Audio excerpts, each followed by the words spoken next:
FC Flora naiskonna värske kapten Eneli Vals, täna räägime sinuga hoopis Viljandis, mitte Tallinnas. Teil selline tore treeninglaager käimas. Äsja lõppes mäng, räägime kõigepealt sellest. 2001 poiste, tulevikupoiste vastu sai mängitud ja oli päris tugev andmine. Ja kindlasti poiste vastu on alati hea mängida, palju võitlust, palju kiirem tempo ja iga mängija saab esitada endale palju suuremad väljakutsed. Tugev väljakutse on ootamas ka 30. märtsil juba mõne päeva pärast superkarika finaalis Pärnu jalgpalliklubi vastu. Ühe karika oleme Pärnult võtnud ära. Oleme praegu piisavalt tugevad, et riiulile teine panna. Ja kindlasti me oleme näinud väga palju vaeva, et oma mängu parandada ja ootame põnevusega, et näidata, mida me oleme õppinud. Kuidas see laager siit nüüd edasi välja näeb? Te olete veel siin täna ja homme meeskonna vaimule, naiskonna vaimule annab see kindlasti päris palju juurde niimoodi rutiinist välja tulla. Ja kindlasti, kuna enne seda laagrit olime me erinevate koondistega mööda ilma laiali, siis tulimegi siia, et valmistuda veel viimast korda eesootavateks tähtsateks mängudeks. Ja tähtsatele mängudele kutsume kindlasti kõiki kaasa olema. Ja kindlasti tulge ja toetage naiste jalgpalli. Aitäh, Eneli! Aitäh!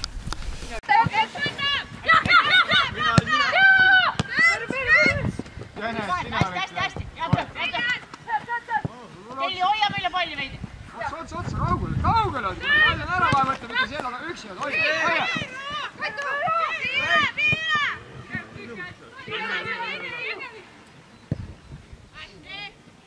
Naiskonna peatreener Aleksandra Ševoldaeva ei ole üldse harjumuspärane keskkond meil täna kaamerapildi taustaks, on hoopis Viljandi Lossimäed. Miks me siin oleme ja mis me siin teeme? Me oleme omadega jõudnud Viljandisse ja tulime veel enne hooaja algust Flora naistega treeninglaagrisse, et saime endale sellist asja nagu õnneks lubada ja et mängijad veel kokku võtta enne superkarikat ja hooaja algust ja mõned sellised taktikalised asjad veel üle käia ja parandada ja üldse nagu võistkonda nii-öelda koos hoida, sest et see on väga, väga vajalik ja Viljandi on väga ilus linn ka, täiesti uskumat. Ei ole üldse nagu selline Eestile omane nagu vaade, nii et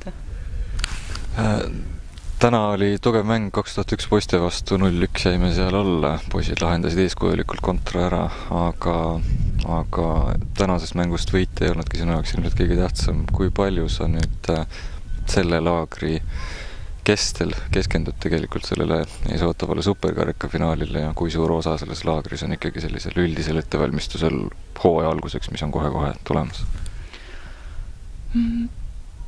Ikka selles mõttes mõtleme, et kes meil nagu järgmine vastane on ja et mingid võib-olla ühele või kahele asjale pöörame natukene rohkem tähelepanu, aga üldiselt ikkagi töötame selles mõttes oma mängu kallal kõikide mängumomentide parandamisel ja sellise oma mängustiili nagu väljakujundamisel ja sellistele mängijatel oleks selge pilt nende ülesannetest ikkagi olemas ja et see nõuab väga palju tööd ja väga palju vaeva ja väga palju aega, nii et see on meie jaoks ikkagi nagu prioriteet.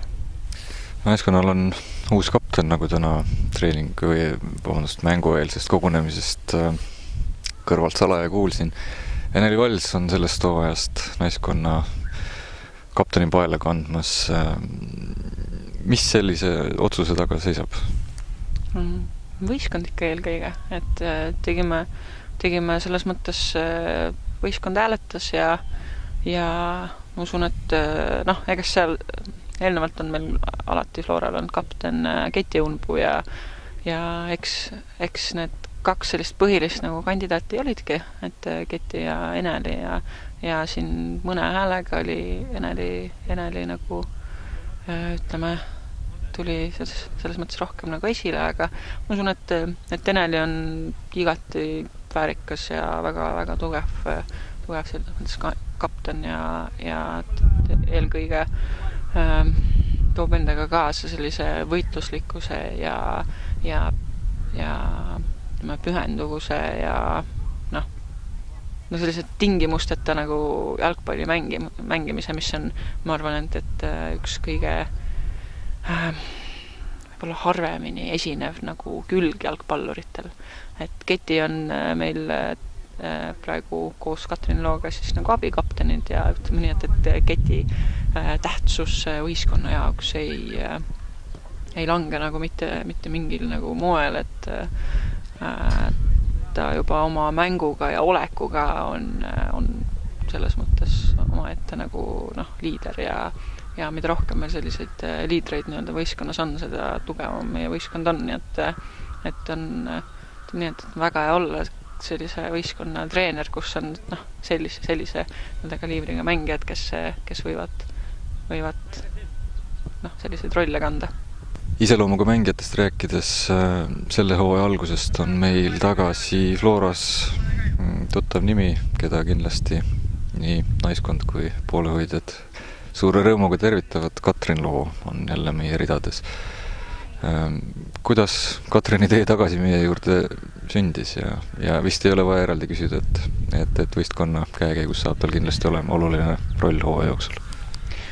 Jah, selles mõttes, et Katrin nüüd tuli Eestisse tagasi, et õpib ja et võib-olla Katrini käest peate siis ise võib-olla täpsemalt küsima, et ei hakka nagu sellest võib-olla pikemalt rääkima, aga Katrin on väga kindlasti me oleme väga õnnelikud selle üle, et ta meiega taas liitus ja ta on kindlasti üks selliseid ka nagu võitluslikke mängijaid, kes suudab teha erilisi asju erilistel mängumomentidel ja et me oleme kindlasti väga õnnelikud, et ta meie võistkonda nii-öelda tugevdas oma kohalolekuga. Ja lõpetuseks küsin, laager on meil kestmas 2 päeva. Esmaspäeval oleme Tallinnas jälle tagasi. Peale taktikalise ja ütleme mängulise poole, mida me siin laagris siis läbi mängime, läbi harjutame, mida vaimses plaanis selline väljapääsemine Kivilinnast siia maalilisele järvekaldale võistkonnale annab? Ma arvan, et eelkõige võib-olla sellist natukene selle Tallinna tempo nagu kaob ära ja Tallinna tempo on teadagi millegi pärast nii palju alati kiirem kui ükskõik mis teise linna oma, et siin see just mängijate nagu võib-olla selle ka isikliku elu ja tööelu ja koolielu sellele nii-öelda seisaku panemine või sellise sisemise rahu võib-olla nagu sellise leidmine ja ka üksteise paremini tundma õppimine, et kindlasti on alati see, et mingid mängijad saavad paremini läbi ja mingid mängijad suhtlevad rohkem oma vahel aga et just, et mängijad hakkaksid nagu kõigiga võib-olla rohkem suhtlema, mitte et nad seda siiamaani nagu ei teeks, aga kui ikkagi veedad ninapidi koos mingi 2-3 päeva, siis see on ikka midagi muud. Nii et totaalne väljalülitus enne totaalset sisselülitust. Täpselt. Jõudu läks!